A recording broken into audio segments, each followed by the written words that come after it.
அடமானத்தில் இருக்கும் தங்க நகையை மீட்டு மார்க்கெட் விலையில் உடனடியாக விற்க சிறந்த வழி பிரைம் கோல்ட் ஹப். தொடர்புக்கு 9840551787.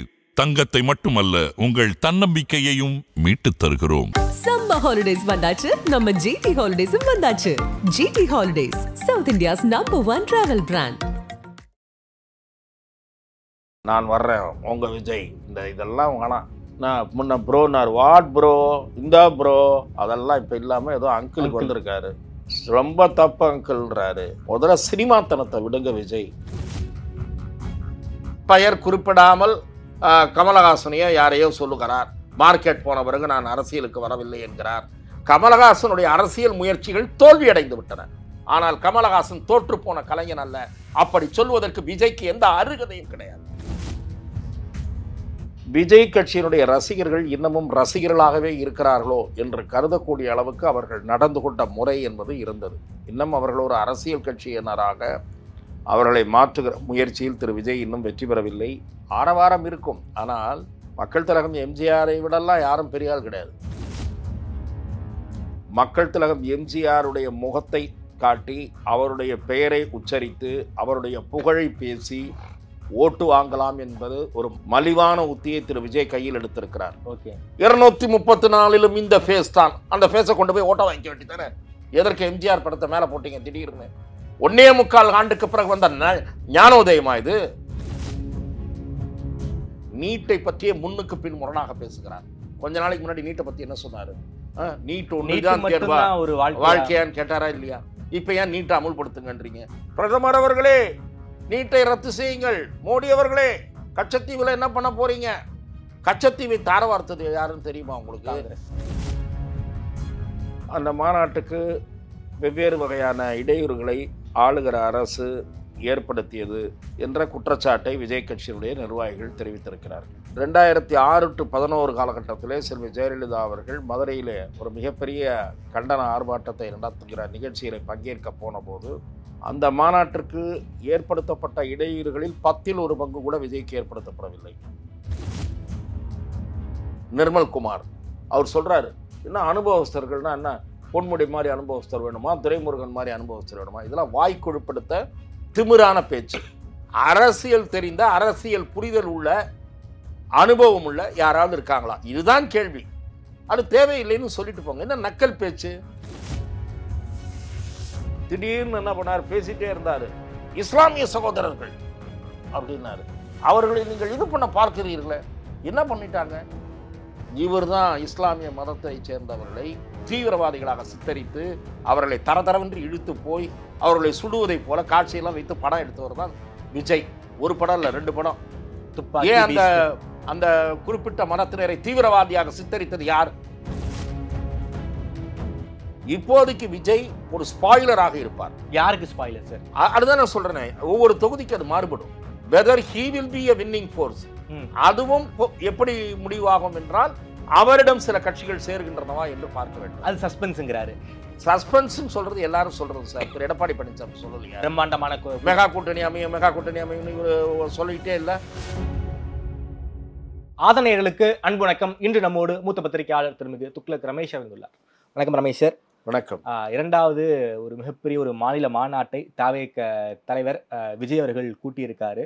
ஒரு பேச்சு ரொம்ப இம்ப்ரெசிவாக இருக்குன்னு எல்லாருமே சொல்கிறாங்க. ஒரு 35 நிமிஷம் வரைக்கும் பேசியிருக்காரு. திமுகவுக்கும் தாவேகாவுக்கும் தான் போட்டி அப்படின்னு அவருடைய ஒன்லைனாக நாம் எடுத்துக்கலாம். குறிப்பாக விஜயினுடைய நேற்றைய மாநாடு பேச்சு, அதை நாம் எப்படி பார்க்கணும்? அந்த மாநாட்டினுடைய டேக்அவே என்ன? குறிப்பாக மாநாடு விஜய்க்கு வெற்றியா? மிகப்பெரிய கூட்டத்தை, சுமார் 2 லட்சம் பேர் என்று மதிப்பிடக்கூடிய அளவுக்கு ஒரு பிரம்மாண்டமான கூட்டத்தை, பந்தலுக்கு உள்ளேயும் வெளியேயும் சேர்த்து சொல்லுகிறேன், ஒரு 2 லட்சம் பேர் திரண்டிருக்கக்கூடிய வாய்ப்பு இருக்கிறது என்று ஊடகவியலாளர்கள் 1-2 பேரும், காவல்துறையைச் சேர்ந்த 1 நண்பர்களும் என்னிடத்தில் தெரிவித்தார்கள். ஆகவே அந்த வகையிலே பார்த்தால் ஒரு 2வது மாநாடு விக்கிரவாண்டியை விட ஒரு 2-3 மடங்கு கூட்டம் என்று எடுத்துக்கொள்ளலாம். விக்கிரவாண்டியிலே கூடியவர்கள் 40-50 பேர் தான். அது லட்சக்கணக்கில் என்று சொன்னது பொய். விக்கிரவாண்டி கிரவுண்டே ரொம்ப சின்ன கிரவுண்டு. மதுரையிலே அவர் நடத்திய திடல் தான் அதிமுக, திமுக ஆகிய கட்சிகள் நடத்துகிற மாநாட்டு திடலை விட மிகப்பெரிய பரப்பளவு கொண்ட ஒரு திடல். அந்த மாநாட்டுக்கு வெவ்வேறு வகையான இடையூறுகளை ஆளுகிற அரசு ஏற்படுத்தியது என்ற குற்றச்சாட்டை விஜய் கட்சியினுடைய நிர்வாகிகள் தெரிவித்திருக்கிறார்கள். நான் ஆளுங்கட்சியினுடைய மேலிடது உத்தரவின்படி அத்தகைய இடையூறுகள் ஏற்படுத்தப்பட்டிருக்கும் என்று நான் கருதவில்லை. அங்கே இருக்கக்கூடிய மாவட்ட செயலாளர் அல்லது அங்கே இருக்கக்கூடிய ஒரு பகுதியினுடைய காவல்துறை அதிகாரி இவர்கள் ஆளுங்கட்சியை திருப்தி செய்வதாக நினைத்து கொண்டு இப்படிப்பட்ட சில்லறைத்தனமான வேலைகளில் ஈடுபடுவது என்பது அதிமுக எதிர்க்கட்சியாக இருந்தபோதும் இந்த இடையூறை செல்வி ஜெயலலிதா அவர்களுக்கே ஏற்படுத்தி இருக்கிறார்கள். சரி, செல்வி ஜெயலலிதா போன்ற ஆளுமை இருந்த நேரத்திலேயே இப்படிப்பட்ட இடையூறுகள் ஏற்படுத்தப்பட்டிருக்கின்றன. இன்னும் சொல்லப்போனால் திராவிட முன்னேற்றக் கழகத்தில் இப்போது முக்கிய பொறுப்பில் இல்லாவிட்டாலும் கலைஞர் குடும்பத்தைச் சேர்ந்த மரியாதைக்குரிய திரு மு.க. அழகிரி அவர்கள் 2006 to 2011 காலகட்டத்திலே செல்வி ஜெயலலிதா அவர்கள் மதுரையிலே ஒரு மிகப்பெரிய கண்டன ஆர்ப்பாட்டத்தை நடத்துகிற நிகழ்ச்சியில் பங்கேற்க போன போது அந்த ஆர்ப்பாட்டம் அறிவிக்கப்பட்ட தேதியிலிருந்தே மிகப்பெரிய எதிர்பார்ப்பை தோற்றுவித்திருந்தது. அப்போது திரு அழகிரி அவர்கள் செல்வி ஜெயலலிதா எப்படி மதுரைக்கு வருகிறார், எப்படி கூட்டம் சேருகிறது என்றெல்லாம் நான் பார்த்து விடுகிறேன் என்று வெளிப்படையாக ஒரு அறைகோல் விடுத்தார். அந்த மாநாட்டிற்கு ஏற்படுத்தப்பட்ட இடையூறுகளில் 10ல் 1 பங்கு கூட விஜய்க்கு ஏற்படுத்தப்படவில்லை. ஓகே, அந்த மாநாட்டுக்கு சேருக்கு அந்த வெளியே இருந்து வந்துச்சுங்கறாங்க, கேரளால இருந்து வந்துச்சுங்கறாங்க. அந்த மாநாட்டிற்கு வாகனங்கள் கொடுக்க கூடாது என்பதில் தொடங்கி தொண்டர்கள் 10 கிலோமீட்டர் நடந்துதான் திடலை அடைய வேண்டும் என்கிற நெருக்கடி வரை பல்வேறு இடையூறுகள் ஏற்படுத்தப்பட்டன. மிக எளிதாக இந்த சாலை வழியாக அந்த மைதானத்தை அடைந்து விடலாம், 15 நிமிடத்தில் கடந்து விடலாம், 20 நிமிடத்தில் கடந்து விடலாம், வண்டி 20 நிமிட தூரத்தில் நிறுத்திவிட்டு கடந்து விடலாம் என்கிற நிலையில் இருந்த சாலைகளின் வழியையெல்லாம் அடைத்து ஊருக்கு வெளியேயே வாகனங்கள் நிற்க வேண்டும், உள்ளேயே வரக்கூடாது என்று சொல்லி 8 கிலோமீட்டர் 10 கிலோமீட்டர் நடந்து தொண்டர்கள் வந்தார்கள். வர முடியாதவர்கள் பலர். அப்படி ஒரு மிகப்பெரிய கூட்டத்தை செல்வி ஜெயலலிதா அவர்கள் அப்படியும் திரண்டது. அதே போல தடைகளை மீறி கூட்டம் திரண்டது என்பது இந்த மாநாடு கண்ட வெற்றி. இதை நான் வெற்றியாக பார்க்கிறேன். விஜய் கட்சியினுடைய ரசிகர்கள் இன்னமும் ரசிகர்களாகவே இருக்கிறார்களோ என்று கருதக்கூடிய அளவுக்கு அவர்கள் நடந்து கொண்ட முறை என்பது இருந்தது. இன்னும் அவர்கள் ஒரு அரசியல் கட்சியினராக அவர்களை மாற்றுகிற முயற்சியில் திரு விஜய் இன்னும் வெற்றி பெறவில்லை. அந்த பயிற்சி அளிக்கப்பட வேண்டும், கட்டுப்பாடு என்பது அளிக்கப்பட வேண்டும். ஆரவாரம் இருக்கும், ஆனால் மக்கள் திலகம் எம்ஜிஆரை விடலாம் யாரும் பெரிய ஆள் கிடையாது. மக்கள் திலகம் எம்ஜிஆர்களுக்கு எவ்வளவு பெரிய எழுச்சி, அவர் கூட்டத்திற்கு வந்துவிட்டால் டாக்டர் நாவலர் பேச முடியாது. அதன் பிறகு கட்டுப்படும், ஒரு நிலையில் அது கட்டுக்குள் வரும். ஒரு 5 நிமிடம் 10 நிமிடம் உற்சாகம் இருக்கும், பிறகு கட்டுக்குள் வரும். பிறகு டாக்டர் நாவலர் பேசுவார், எம்ஜிஆர் பேசுவார். இதெல்லாம் நாங்கள் பல மாநாடுகளில் பார்த்திருக்கிறோம், பல கூட்டங்களில் பார்த்திருக்கிறோம். ஆனால் இவர்கள் இன்னும் விசிலடித்தான் குஞ்சுகள் என்று சொல்ல விரும்பவில்லை நான். அப்படிப்பட்ட நிலையிலேயே அந்த கட்சியில் ரசிக மனப்பான்மையோடு இருக்காங்க. ரசிக மனப்பான்மையோடு அவர்களை வைத்திருக்கிறார். இந்த பாட்டு பாடிவிட்டு அந்த ரேம்ப் வாக் என்பது அதுக்கு பிறகு வராருன்ற மாதிரி நான் வர்றேன் உங்க விஜய், இதெல்லாம் வேணாம். சினிமா டயலாக் மாதிரி இருக்குங்கிறீங்களா? பேச்சும் சினிமா டயலாக் தான். அங்கங்க யோசிச்சு பஞ்ச் டயலாக்குக்காகவே ஒரு பாஸ் கொடுத்து பேசின மாதிரி தான் இருக்கு. ஓகே, இந்த ப்ரோ விட்டாரு, அங்கிள் பிடிச்சிக்கிட்டாரு. நான் முன்ன ப்ரோனார், வாட் ப்ரோ, இந்த ப்ரோ, அதெல்லாம் இப்போ இல்லாமல் ஏதோ அங்கிளுக்கு வந்திருக்காரு. ரொம்ப தப்பு அங்கிள்ன்றாரு. முதல்ல சினிமாத்தனத்தை விடுங்க விஜய் என்று நான் அவரை கேட்டுக்கொள்கிறேன். ஏன்னால் நீங்கள் ஒரு அரசியல் கட்சியை தொடங்கி விட்டீர்கள், 1.25 ஆண்டுகள் ஆகிவிட்டன. இதன் பிறகும் இன்னும் அரசியலில் பிஞ்சாகவே இருக்காதீர்கள், கொஞ்சம் முதிர்ச்சி அடைவதற்கு முற்படுங்கள் என்று நான் அவருக்கு மிகுந்த அன்போடு சொல்லிக்கொள்ள விரும்புகிறேன். மக்கள் உங்களிடத்தில், குறிப்பாக இளைஞர்களும் இளம் பெண்களும் உங்கள் பால் பெரிதும் ஈர்க்கப்பட்டிருக்கிறார்கள். அவர்களுக்கு அரசியல் ரீதியான செய்திகள் கொண்டு சேர்க்கப்பட வேண்டும். நீங்கள் பனையூரில் இருந்து கொண்டு அரசியல் செய்து கொண்டிருந்தீர்கள், இன்னமும் முழுமையாக வெளியே வரவில்லை. சமூகத்தினுடைய விளிம்பு நிலையில் இருக்கக்கூடிய மக்கள் அண்மையிலே அந்த தூய்மை பணியாளர்கள் 12 நாட்கள் ஒரு மிகப்பெரிய ஆர்ப்பாட்டத்தில் ஈடுபட்டார்கள். அவர்கள் ஒரு நியாயம் கேட்டு போராடினார்கள். அண்ணா திராவிட முன்னேற்ற கழக ஆட்சியிலும் தனியாருக்கு தூய்மை பணி ஒதுக்கப்பட்டது, இந்த ஆட்சியிலும் ஒதுக்கப்படுகிறது. அதெல்லாம் பிரச்சனை. அவர்களுக்கு பணி பாதுகாப்பு, ஊதிய உயர்வு, இவற்றெல்லாம் ஒரு பெரிய கேள்வி, சந்தேகம் அவர்கள் தீர்மானமா போட்டிருக்காங்க சார். அந்த மக்கள், பாதிக்கப்பட்ட மக்கள், விளிம்பு நிலை மக்களை அவர்கள் இருப்பிடத்திற்கு நீங்கள் சென்று சந்திக்காமல் அவர்களை வரவழைத்து பார்ப்பது என்பது இது ஒரு மிராசுத்தனம். அந்த மிராசுத்தனத்தை முதலில் கைவிடுங்கள். ஆகவே திரு விஜய் அவர்கள் இன்னும் நிறைய அரசியலில் பாடம் கற்க வேண்டி இருக்கிறது என்று நான் பார்க்கிறேன்.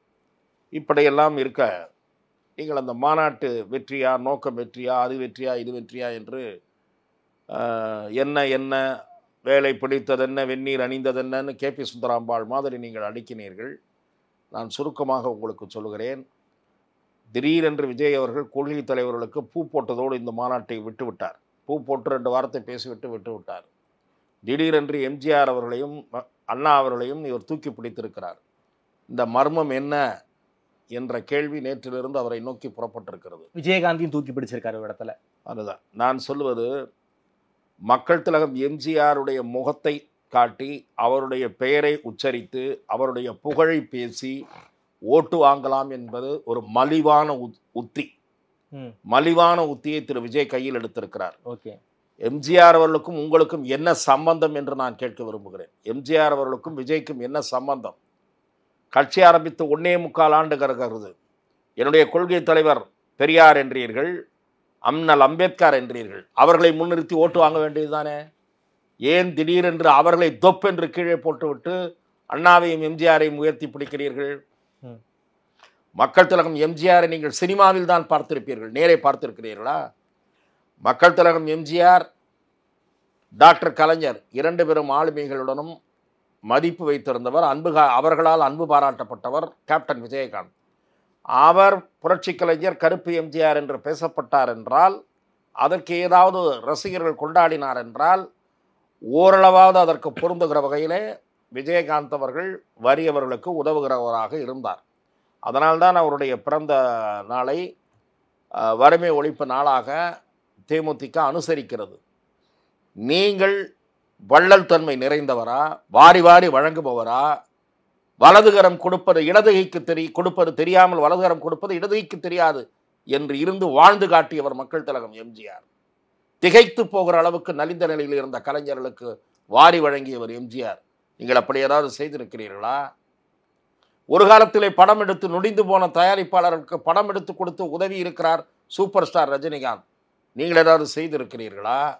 ஆகவே நீங்கள் எம்ஜிஆரை திடீரென்று தூக்கி பிடிப்பது அதிமுக ஓட்டை எப்படியாவது பெற்றுவிட முடியாதா என்ற பரிதாபகமாக கீழே இறங்கியிருக்கிறீர்கள்.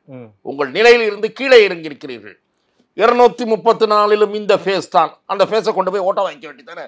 எதற்கு எம்ஜிஆர் படத்தை மேலே போட்டீங்க திடீர்னு? 1.25 ஆண்டுக்கு பிறகு வந்த ஞானோதயமா இது? நான் கேட்கிறேன். இப்படி பேசினால் அதிமுக ஓட்டு உங்களுக்கு கிடைத்து விடுமா? அதிமுக ஓட்டை விஜய் குறிவைக்கிறாரா? AIADMK core vote bank Vijay குறிவைக்கிறாரா? குறிவைக்கலாம். உங்களுக்கு அது கிடைக்குமா? 2வது எம்ஜிஆரின் நீங்களை எப்படி நீங்கள் தொடர்பு படுத்திக் கொள்ளுகிறீர்கள் என்று நான் கேட்கிறேன். அதற்குத்தான் உங்களிடம் நான் கேட்டுக்கொண்டிருக்கிறேன். வள்ளல் தன்மை உள்ளவரா நீங்கள்? அவர்வால் நான் ஈர்க்கப்பட்டேன், இப்படித்தான் கொடுக்க வேண்டும் என்ற எண்ணம் பிறந்தது. என்றைக்காவது ஒரு நாள் பேசியிருக்கிறீர்களா? திரையுலக பயணத்தின் போது பேசியிருக்கிறீர்களா? எம்ஜிஆர் படத்தை சத்யராஜ் காட்டியிருக்கிறார், பாக்யராஜ் காட்டியிருக்கிறார், தலைவா என்று முத்தம் கொடுத்திருக்கிறார்கள். நீங்கள் செய்திருக்கிறீர்களா? ஆகவே நீங்கள் சந்தர்ப்பவாதம், பச்சையான சந்தர்ப்பவாதம். எம்ஜிஆரை விஜய் பயன்படுத்துவது பச்சையான சந்தர்ப்பவாதம். இது எடுபடாது.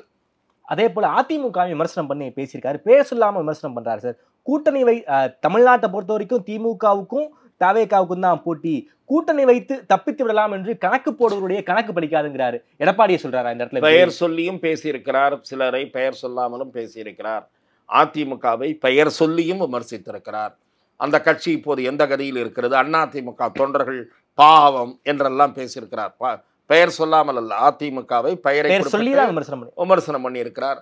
பெயர் குறிப்பிடாமல் கமலஹாசனையோ யாரையோ சொல்லுகிறார். மார்க்கெட் போன பிறகு நான் அரசியலுக்கு வரவில்லை என்கிறார். கமலஹாசனுக்கும் முழுசாக மார்க்கெட் போய்விட்டது என்று நான் ஏற்றுக்கொள்ள தயாராக இல்லை. கமலஹாசனுடைய அரசியல் முயற்சிகள் தோல்வியடைந்து விட்டன. அவர் அறிவாலயத்தில் அடைக்கலமாகிவிட்டார், நான் ஏற்றுக்கொள்கிறேன். ஒரு ராஜ்யசபா சீட்டுக்கு விலை போனார் கமலஹாசன், அந்த விமர்சனம் ஏற்றுக்கொள்கிறேன். ஆனால் கமலஹாசன் தோற்று போன கலைஞன் அல்ல. அப்படி சொல்வதற்கு விஜய்க்கு எந்த அருகதையும் கிடையாது. கமலஹாசன் ஒரு உன்னதமான கலைஞன்.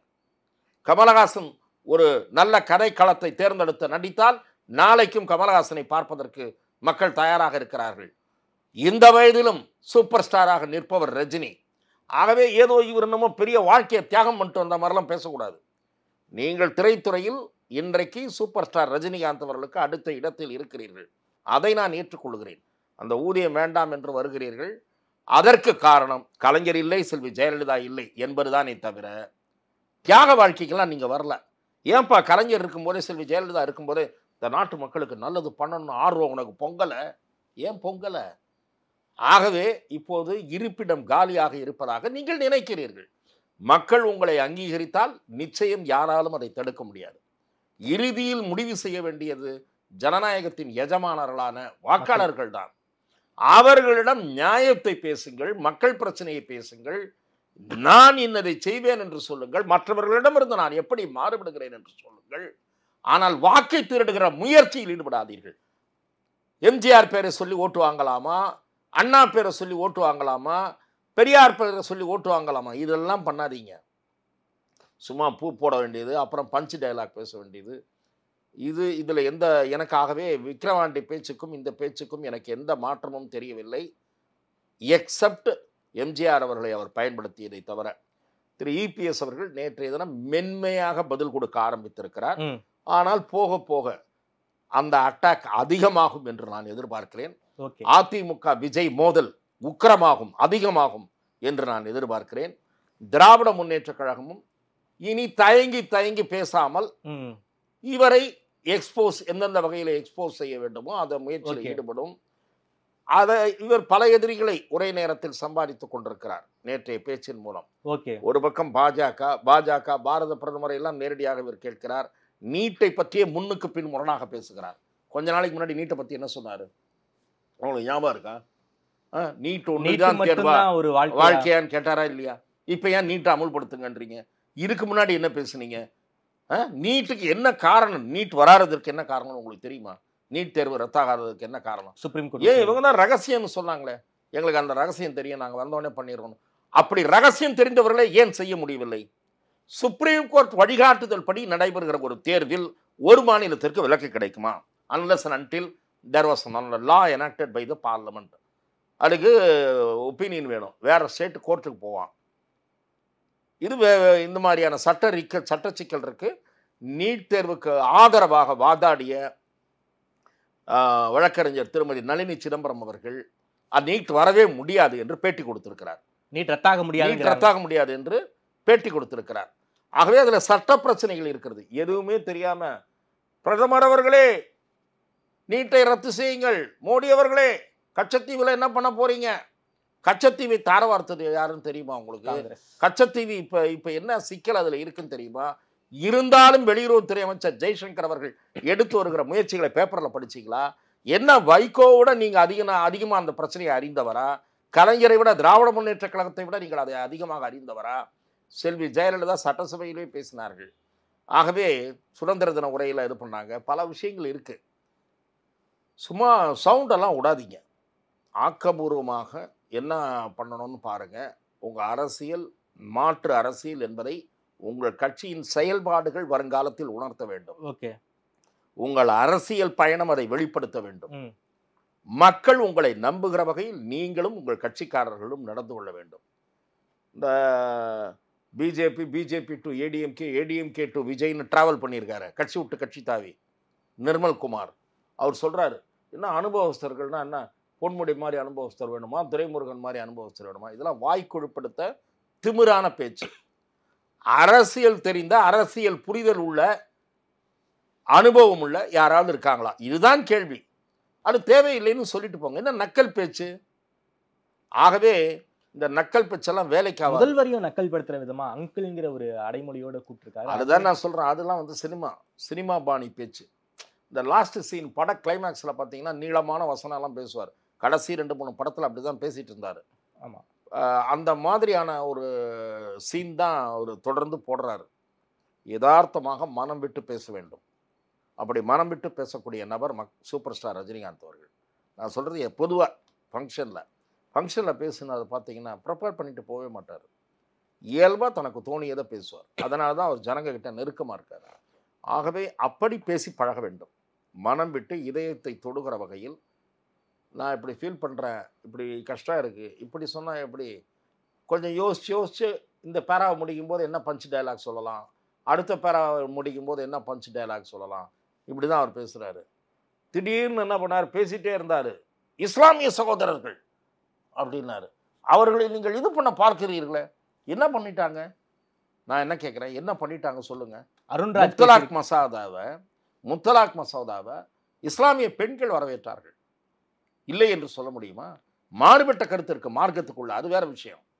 என்ன பண்ணிட்டாங்க அவருடைய ஆட்சியில்? என்ன அப்படியே இஸ்லாமியர்கள் எந்த மசூதிக்கு கீழே எந்த கோவில் இருக்குன்னு தேடிக்கிட்டு இருக்காங்கன்னு அருண்ராஜ் அதுதான் நான் சொல்றேன். இதெல்லாம் இவர்கள் தான் ஓட்டு பிச்சை அரசியல். இதெல்லாம் சிறுபான்மையினரை தாஜா செய்கிற அரசியலை திமுகவும் கம்யூனிஸ்டும் செய்கிற மாதிரி அவர் பண்றாரு. இல்லாத பிரச்சனையை இருட்டு அறையில் கருப்பு பூனையை தேடுகிற வேலை இதெல்லாம். ஆகவே நீங்கள் நான் அவ்வளோ தூரம் பேசினார்ல, இஸ்லாமிய சகோதரர், இவர் தான் இஸ்லாமிய மதத்தை சேர்ந்தவர்களை தீவிரவாதிகளாக சித்தரித்து அவர்களை தரதரவென்று இழுத்து போய் அவர்களை சுடுவதை போல காட்சியெல்லாம் வைத்து படம் எடுத்தவர் தான் விஜய். ஒரு படம் இல்லை, 2 படம். ஏன் அந்த குறிப்பிட்ட மதத்தினரை தீவிரவாதியாக சித்தரித்தது யார்? 2 சினிமாவில். நீங்க இன்னொரு சினிமாவில் சித்தரித்தவர் கமலஹாசன். ஆனால் பேசுறது மதசார்பற்ற அரசியல், அப்படியே இஸ்லாமியர்களுக்கு நாங்கள்லாம் நேசக்காரன் தோழர்கள் அப்படி இப்படின்னு. ஆகவே முரண்பாடான பேச்சு ஒன்று, செயல் ஒன்று என்பதும் நேற்றைய பேச்சில் எக்ஸ்போஸ் ஆயிருக்கு. நேற்றுக்கு முன்னாடி முஸ்லீமை பற்றி பேசல, இப்போ பேசின பிறகு இந்த கேள்வி வருது, மாநாட்டு செலவுக்கு என்ன யார் பணம் கொடுத்தது? இவ்வளோ பெரிய ஆடம்பர மாநாடு. நேற்றைய தினம் விஜய் ஆதரவாளர் ஒருவர் தொலைக்காட்சி வாரத்தில் சொல்கிறார், விஜய் தான் கொடுத்தாரு. சொல்லிடுங்க வெளிப்படையா, தேர்தல் கமிஷனில் கொடுப்பாராம். இதை இவ்வளவு கோடி அவ்வளவு கோடி செலவு பண்ணி, சம்பளமே 200 கோடி சார். மாநாட்டுக்கு என்ன சார் ஒரு 10 கோடி செலவாயிருக்குமா? இருங்க, நான் என்ன சொல்கிறேன், பின்னாடி 2 என்ன வேனு, கேரவன் வேன் 2 சொகுசா இவர் ஓய்வு எடுக்கிறதுக்கு 2 வேனை நிற்க தெரியுதுல்ல, பந்தல் போடுறதுக்கு. என்ன கேடு? அவ்வளோ கோடி வாங்குறீங்கல்ல சினிமாவில். தொண்டர்கள் வெயிலில் வேகாமல் இருப்பதற்கு, காயாமல் இருப்பதற்கு 250 பேர் மயக்கம் போட்டாங்கன்ற செய்தி வந்தது. அந்த மயக்கம் போடும் நிலை உருவாகாமல் இருப்பதற்கு ஒரு 10-20 கோடி செலவு பண்ணி பந்தல் போட்டிருக்கிறது. இவங்க பந்தல் சிவா வச்சு திமுக அதிமுக எல்லாம் போடலை. என்ன கேடு? பணம் இல்லையா? ஆக கட்சிக்கு நிதி இவர் கொடுக்குறாரா, வெளியிலிருந்து வருதான்ற சந்தேகங்களும் பொது வெளியில். மாநாட்டில் சாப்பாடு கூட போடல. திமுக உணவு எல்லாம், அதிமுக சில நேரங்களில் உணவு கொடுப்பாங்க, சில நேரங்களில் மாவட்ட செயலாளர்கள் அரேஞ்ச் பண்ண சொல்லிடுவாங்க. அந்தந்த மாவட்டத்திலேருந்து கூட்டு வர்றவங்களுக்கு நீங்கள் கொடுங்க பண்ணுவாங்க. அவங்க ஒரு இடத்துல நிறுத்தி சாப்பாடு போட்டதை டிஸ்ட்ரிபியூட் பண்ணுவாங்க. இதெல்லாம் நான் நடந்திருக்கு, பார்த்துருக்கேன். அது விட்டுருங்க. நீங்கள் உங்களுக்கு கட்சி இனிமேல் தொடர்வதற்கு செலவுகள் யார் செய்கிறார்கள் என்பதை பொதுவெளியில் தெரிவிக்க வேண்டும். திமுக மாநாடு நடந்ததுன்னா முன்னெல்லாம் நிறைய தடவை, அப்புறம் நம்ம அந்த பழக்கம் நின்று போச்சு. இந்த மாநாட்டிற்கு நோட்டு புத்தகம் அச்சடித்து டொனேஷன் பண்ணுவாங்க. மாநாட்டின் நிறைவு நாளில் அந்த மாவட்ட செயலாளர் படிப்பார், மேடையில் படிப்பார். மாநாட்டிற்கு வசூலான தொகை இவ்வளவு, செலவான தொகை இவ்வளவு, மீதி தலைமை கழகத்திடம் ஒப்படைக்கப்படும் தொகை இவ்வளவு அப்படின்னு வீரபாண்டி ஆறுமுகம் படிப்பார். வேற ஒரு மாநாடுனா, வேற ஒரு மாவட்டத்தில் மாநாடுனா அந்த மாவட்ட செயலாளர் படிப்பார். இதெல்லாம் நம்ம நேரம் போய் பார்த்துருக்கேன். மதிமுகவில் கூட இருந்தது. கணேசமூர்த்தி படித்து, கோவை கண்ணப்பன் படித்து, நான் அதெல்லாம் பார்த்துருக்கேன். அதிமுகவில் 1-2 முறை தான் இது நடந்திருக்கு. எதற்காக சொல்லுகிறேன் என்றால், எந்த நோட்புக்கும் அடிக்கல, வசூலும் பண்ணலை, ஒன்றும் நடக்கல. அது பாட்டு ஒரு பாட்டு மாநாடுக்கு மேலே மாநாடு நடத்திட்டு இருக்காரு. கட்சிக்கு வெளியில் இருந்து பணம் வருகிறதா, விஜய்கிட்டேருந்து வருதா என்ற சந்தேகங்கள் பொது வெளியிலே அதிகமாக எழுந்திருக்கின்றன. அது குறித்தும் திரு விஜய் விளக்கம் அளிக்க வேண்டும். சார், அதிமுக பாஜக கூட்டணி பொருந்தா கூட்டணிங்கிறாரு. அது மட்டும் இல்லாமல் தொண்டர்கள் வேற மன வருத்தத்தில் இருக்காங்க, கவாயில் இருக்காங்க. 2026 யாருக்கு ஓட்டு போடணும்னு அவங்களுக்கு நல்லா தெரியுங்கிறார். எனக்கு ஓட்டு போடுவாங்கன்னு சொல்ல வராரு. அதிமுக தொண்டர்கள் விஜய்க்கு ஓட்டு போட்டுருவாங்களா? நான் நிச்சயமாக அது நடக்கும் என்று எதிர்பார்க்கவில்லை. அதிமுக வலிமை இழக்கும் என்ற சூழல் உருவாகக்கூடிய வாய்ப்பு எப்போது உருவாகும் என்றால், அதிமுக பாரதிய ஜனதா கூட்டணியில் மேலும் சில கட்சிகள் இணையாவிட்டால் 2026 தேர்தலிலேயே வாக்குகளை அது இழந்து விடாது. 2026 தேர்தலில் ஒருவேளை அதிமுக சரிவை சந்திக்குமானால் அதன் பிறகுதான் அதிமுக பலவீனப்படும். அதிமுகவுக்கு இரட்டை இலை சின்னம் இருக்கிற வரை இரட்டை இலை சின்னத்திலேயே முத்திரை குத்தி பழக்கப்பட்டு விட்டவர்கள் இரட்டை இலையை விட்டு நகர மாட்டார்கள். சரி, காலம் காலமாக இரட்டை இலைக்கே குத்தியவர்கள். அது நாடாளுமன்ற தேர்தலின் போது அந்த வாக்கு சதவீதம் குறைந்ததற்கு அதிமுக பாஜகவோடு கூட்டணி வைக்காதது ஒரு காரணம். அமமுக ஓ பன்னீர்செல்வம் போன்றவர்கள் ஓட்டுக்களை பிரித்தது ஒரு காரணம். தேவர் சமூகத்தினர் திரு எடப்பாடி பழனிசாமி கொண்டு வந்த 10.5% இடஒதுக்கீடு காரணமாக தேவர் மற்றும் முத்திரையர் சமூகத்தினர் அதிமுக மீது கடும் அதிருப்தி அடைந்தது. அது ஒரு முக்கிய காரணம். இந்த காரணிகளால் தான் அதிமுகவின் வாக்கு வங்கியில் தேய்மானம் ஏற்பட்டது. அதிமுகவின் வாக்கு வங்கியில் இந்த காரணங்களால் தேய்மானம் ஏற்பட்டது. இப்போது அதிமுக பாஜக கூட்டணியில் மேலும் சில கட்சிகள் இணையும் பட்சத்தில் அதிமுக பாஜக கூட்டணிக்கு வாக்குகள் கூடுமே தவிர அங்கிருந்து குறைந்து இவர் பக்கம் போகாது. தேமுதிக வர வாய்ப்பு இருக்கு சார், ஆப்ஷன் வச்சுக்கோங்க. பாமகவில் 2 பிரிவால இருக்காங்க. பாட்டாளி மக்கள் கட்சி ஒற்றுமைப்படுத்துகிற முயற்சியிலே சில அரசியல் பிரமுகர்கள் ஈடுபட்டிருப்பதாக நான் அறிகிறேன். சரி, அந்த முயற்சிகள் வெற்றி பெறுகிறதா இல்லையா என்பதை நாம் பொறுத்திருந்துதான் பார்க்க வேண்டும். பாட்டாளி மக்கள் கட்சி ஒற்றுமைப்படாவிட்டால் அந்த கட்சிக்கு விழ வேண்டிய ஓட்டுகளே கிடைக்காது. சரி, அவர்கள் கொஞ்சம் பேர் அதிமுக கூட்டணிக்கு போடலாம், கொஞ்சம் பேர் விஜய்க்கு போடலாம். அந்த ஓட்டுகள் பிரியக்கூடிய வாய்ப்பும் இருக்கிறது. ஆகவே அதிமுக பாஜக கூட்டணியை ஒருவேளை வலிமைப்பட்டு விட்டால் விஜய்க்கு எதிர்பார்க்கிற ஓட்டுகள் கிடைக்காது, குறையும். ஏனென்றால் களம் அதிமுக வலிமை அடைந்து விட்டது என்ற தோற்றம் உருவாகிவிட்டால் ஆன்டி இன்கம்பன்சி ஓட்டு ஏடிஎம்கேக்கு தான் போகும், டிஎம்கேக்கு விழாது. இப்போதைக்கு விஜய் ஒரு ஸ்பாயிலராக இருப்பார். யாருக்கு ஸ்பாயிலர் சார்? அதுதான் நான் சொல்றேன், ஒவ்வொரு தொகுதிக்கு அது மாறுபடும். திமுகவுக்கு சில பகுதிகளில் அவர் ஸ்பாயிலராக இருப்பார். அதிமுக அணி வெற்றி பெறாமல் சில தொகுதிகளில் அவர் ஸ்பாயிலராக இருப்பார். Whether he will be a winning force, அதுவும் எப்படி முடிவாகும் என்றால் அவரிடம் சில கட்சிகள் சேர்கின்றனவா என்று பார்க்க வேண்டும். அது சஸ்பென்ஸ்ங்கிறாரு. சஸ்பென்ஸ் சொல்றது எல்லாரும் சொல்றது சார். திரு எடப்பாடி பழனிசாமி சொல்லலையா பிரம்மாண்டமான மெகா கூட்டணி அமையும் இவர் சொல்லிட்டே இல்லை. ஜெயக்குமார் இவர் மாறி மாறி சொல்லிட்டே இல்லை. அந்த மாதிரி அவரும் வாயில வந்தது சொல்றாரு. இவர் மெகா கூட்டணி அமைன்றாரு, அவர் வேற வார்த்தையில சொல்றாரு, சஸ்பென்ஸ் அப்படின்றாரு, இடைவேளை விடுற மாதிரி சொல்றாரு. ஆகவே அது சினிமாத்தனமான ஒரு கமெண்ட் தானே தவிர அவரை நோக்கி யார் நகர்வார்கள் என்று பார்த்தோமானால் இப்போதைக்கு திமுக கூட்டணி இன்டாக்டா இருக்கு. வெளியில் இருப்பது 2-3 கட்சி தான். பாட்டாளி மக்கள் கட்சியினுடைய 2 பிரிவுகள், தேமுதிக. 2 பிரிவுகளும் சேர்ந்து விஜய் கிட்ட போக வாய்ப்பில்லை. ஒரு பிரிவு அதிமுக பாஜக பக்கம் போகலாம், ஒரு பிரிவு திமுக பக்கம் போகலாம். இல்லை என்றால் அதிமுக பாஜக பக்கம் போகிற பிரிவு விஜய் கிட்ட போகலாம், திமுக பக்கம் போகிற பிரிவு திமுகவோ அதிமுகவோ என்ற சாய்ஸை எடுக்கலாம். ஆகவே இது நாம் பொறுத்திருந்து பார்க்க வேண்டிய விஷயம். விஜய்க்கு 2 கட்சிகள் அல்லது 3 கட்சிகள் சேர்ந்து விட்டால் அவர் வலிமையாவார், அதுல எந்த மாற்றமும் இல்லை. ஆனால் திமுக கூட்டணி உடையணும், அதற்கு இப்போது வாய்ப்பில்லை. திமுக கூட்டணி இன்டாக்டா தான் இருக்குங்கிறீங்களா? திமுக கூட்டணி உறுதியாகத்தான் இருப்பதாக நான் பார்க்கிறேன். காங்கிரஸ் மாற்று சிந்தனை காங்கிரஸ் கட்சிக்கு வராதவரை இடதுசாரிகளும் திருமாவளவன் இடத்திலும் மாற்றம் வரும் என்று காங்கிரஸ் கட்சிக்குள்ளேயே ஒரு சில பேருக்கு வந்து நம்ம விஜய் கூட போகணும் இல்லாட்டி அதிமுக கூட போகணும் அந்த எண்ணம் இருக்கிறது. ஆனால் அகில இந்திய காங்கிரஸ் தலைமை இந்தி கூட்டணியில் நம்பத்தகுந்த கட்சியாகவும் உறுதியான கட்சியாகவும் திரு மு க ஸ்டாலின் அவர்களை பார்க்கிறது. ஆகவே அவர்கள் மறுபரிசீலனை செய்யக்கூடிய வாய்ப்புகள் மிக குறைவு என்று நான் கருதுகிறேன். ஓகே சார், இப்போது வரைக்கும் ஒரு 4 முனை போட்டியாக தான் நமக்கு இப்போது வரைக்கும் நம்ம கண்ணுக்கு தெரியுது. திமுக கூட்டணி, அதிமுக பாஜக கூட்டணி, சீமான் விஜய். யார் சார் இப்போ அட்வான்டேஜ் இருக்கு அவங்களுக்கு? இப்போதைய இன்றைய தேதியில் திராவிட முன்னேற்ற கழக கூட்டணி தான் வலிமையாக இருக்கிறது. அதுல எந்த மாற்று கருத்தும் இல்லை. அடுத்த நிலையில் இன்றைய நிலையில் இருப்பது அதிமுக பாஜக கூட்டணி தான். அடுத்து விஜய் இருக்கலாம், அதற்கு பிறகு சீமான் இருக்கலாம். ஆகவே களத்தில் எனக்கும் திமுகவுக்கும் தான் போட்டி என்று திரு விஜய் கூறுவதை ஏற்க இயலாது. ஆனா பல தொகுதிகளில் வந்து 2வது இடத்துக்கு விஜய் வராரு அப்படிங்கிற சர்வே எல்லாம் வந்துகிட்டு இருக்கே சார். சென்னையில பல தொகுதிகளில் வந்து 2ஆம் இடத்துக்கு வராங்க, தென் மாவட்டங்களில் பல தொகுதிகளில் 2ஆம் இடத்துக்கு வராங்க அப்படிங்கிற ஒரு தகவலும் நமக்கு கிடைச்சிருக்கு. அது உங்களுக்கும் கிடைச்சிருக்க வாய்ப்பு இருக்கு.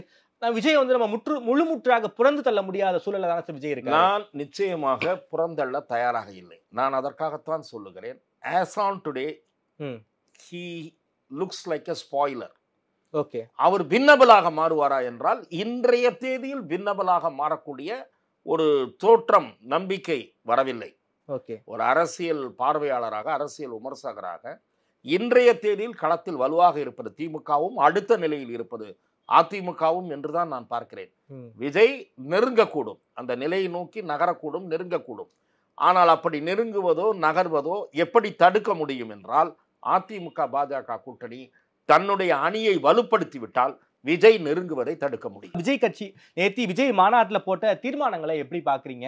குறிப்பாக அந்த துப்புரவு தொழிலாளர்களுக்கு ஆதரவாக தீர்மானம் போட்டிருக்காரு, அவுட் சோர்சிங் பண்ணக்கூடாது, டிஎன்பிசியில் அவுட் சோர்சிங் பண்ணக்கூடாது ஒரு தீர்மானம் போட்டிருக்காரு, ஒரு 6 தீர்மானம், அதே போல வந்து ஆணவ படுகொலைக்கு எதிராக தனி சட்டம் கொண்டு வர வேண்டும் தீர்மானம் போட்டிருக்காரு. இந்த தீர்மானங்களை பற்றி உங்கள் பார்வை என்ன சார்? இல்லை, இந்த மாதிரியான தீர்மானங்கள் கம்யூனிஸ்ட் கட்சியிலும் போடப்படுகிறது, மென்மையாக போடப்படுகிறது, கடுமையாக போடப்படாமல் மென்மையாக போடப்படுகிறது. சரி, அண்ணா திராவிட முன்னேற்ற கழகம் அதனுடைய பொதுச் செயலாளர் எடப்பாடி பழனிசாமி அவர்கள் சுற்றுப்பயணத்தில் இருக்கிற காரணத்தால் அவர் பல பிரச்சனைகளில் தீவிரமான கருத்துக்களை கூறாமல் வெறும் சட்டம் ஒழுங்கு, பெண்களுக்கு பாதுகாப்பின்மை போன்ற விஷயங்களை மட்டுமே பேசிக் கொண்டிருப்பது, திரும்ப திரும்ப ஒரே விஷயத்தை பேசுகிறார் என்கிற தோற்றத்தை ஏற்படுத்துகிறது.